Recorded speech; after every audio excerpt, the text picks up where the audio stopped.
जय श्री राम दोस्तों। आज हम जानेंगे कि भारत का नाम भारत कैसे पड़ा और भारत से इंडिया कैसे हो गया। तो चलिए फटाफट शुरू करते हैं। पहले जानते हैं कि भारत का नाम भारत कैसे पड़ा। देखिए, दुनिया के सबसे पुराने टेक्स्ट ऋग्वेद में हमें इसके बारे में पता चलता है, जहां 18वें श्लोक में एक टेरिबल वॉर को डिस्क्राइब किया गया है, 10 राजन्य, और या इंग्लिश में battle of the 10 Kings.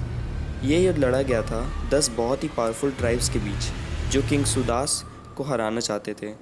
King Sudas emperor Bharat के वंशज थे और एम्परर भारत एक बहुत ही महान राजा थे। ये युद्ध रवि नदी के पास पंजाब में लड़ा गया था। किंग सुदास को इस युद्ध में बहुत बड़ी जीत हासिल हुई थी और जिसके बाद इन्होंने सारी ट्राइब्स पर कब्जा करके उन्हें वैदिक ट्रेडिशंस में ढाल दिया था और इसके बाद ही out of India Aryan migration की शुरुआत भी हुई थी। और थोड़े समय बाद लोग भी अपने आप को भारत ट्राइब से एसोसिएट करने लगे और उनके मुंह पे भारत नाम बैठ गया, जिसके बाद भारत का इवोल्यूशन भारतवर्ष में हुआ, जिसका इंग्लिश ट्रांसलेशन होगा द लैंड ऑफ भारत। और बाकी आपको भारत के एविडेंसेस महाभारत, विष्णु पुराण और इवन जैन धर्म में भी इसका मेंशन मिल जाएगा। बट आई गेस आपको आइडिया लग गया होगा। अब बात करते हैं फिर ये भारत से इंडिया कैसे बन गया आखिर। अच्छा, कितनी ही कंट्रीज़ होंगी जिनके दो नाम होंगे, एक तो ऑफिशियली कॉन्स्टिट्यूशन में डॉक्यूमेंटेड और दूसरा इंग्लिश ट्रांसलेशंस यूरोपियंस के लिए।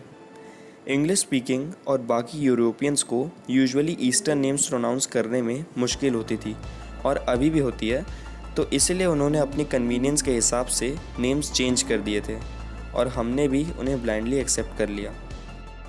अब हमारे भी दो नाम हैं, एक भारत और दूसरा हमें दिया हुआ नाम इंडिया। भारत के इन्वेडर्स जो सिंधु नदी के थ्रू आए थे, उन्होंने कैसे तो सिंधु को हिंदू प्रोनाउंस करना शुरू कर दिया था और फिर इंडस और फिर फाइनली इंडिया, जो आज तक हमारे साथ है। हिस्टोरियंस को इंडिया के नाम के इवोल्यूशन की प्रॉपर एक्सप्लेनेशन देनी चाहिए और इसका एक्चुअल ओरिजिन का पता करना चाहिए।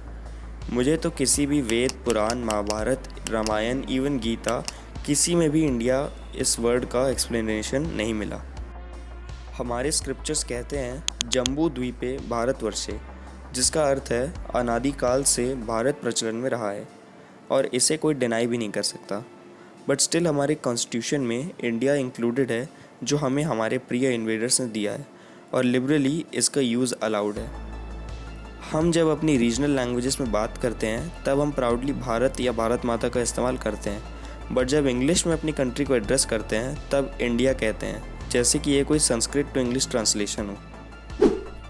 इस पार्ट में एक्चुअली हम श्रीलंका से भी सीख सकते थे, जिसने इन्वेडर्स द्वारा दिया हुआ नाम सेलोन इंडिपेंडेंस के तुरंत बाद ही ड्रॉप कर दिया था, पर हम अभी भी कॉलोनियल नाम के साथ ही जुड़े हुए हैं। क्या हमें सच में दो नामों की ज़रूरत है? क्या हम सिर्फ एक नाम भारत के साथ नहीं रह सकते और बाकी जो यूरोपियंस या जो भी नॉन इंडियंस हैं उन्हें उनके हाल पे छोड़ दिया जाए और उनको इसे एक्सेप्ट करने दिया जाए?